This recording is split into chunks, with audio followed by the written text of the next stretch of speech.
La saison 3 de The Mandalorian est désormais terminée et aujourd'hui je voulais vous partager mon avis général sur cette nouvelle saison.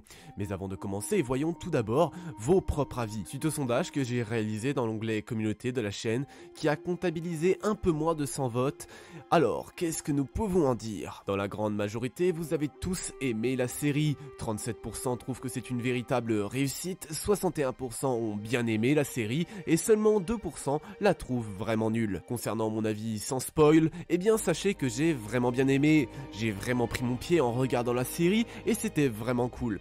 Voilà concernant mon avis sans spoil. Attention, à partir de maintenant nous passons à mon avis avec spoiler, donc si vous n'avez pas encore vu la série, je vous conseille de quitter la vidéo et de revenir plus tard. Bref, on est parti. Pour ne pas vous mentir, je vous avoue, la série a de gros points forts, mais aussi de très gros points faibles. Parlons justement de ces points faibles. Depuis le début du lancement de la série, j'ai retrouvé ce problème sur pas mal d'épisodes. Le fait que The Mandalorian est en partie conçu pour toucher un public d'enfants.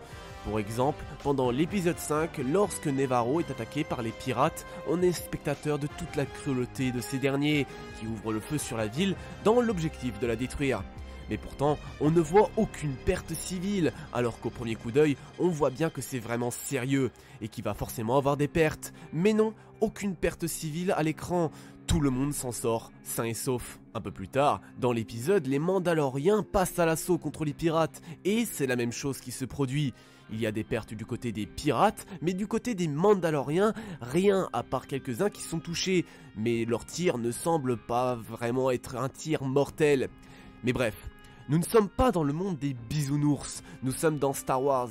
Les pertes civiles et militaires sont quelque chose de normal dans cette saga, reste à voir si cela va changer à l'avenir. On peut également dire que la série a totalement perdu son personnage, à savoir Din Djarin, pour s'intéresser à Bo-Katan Kryze.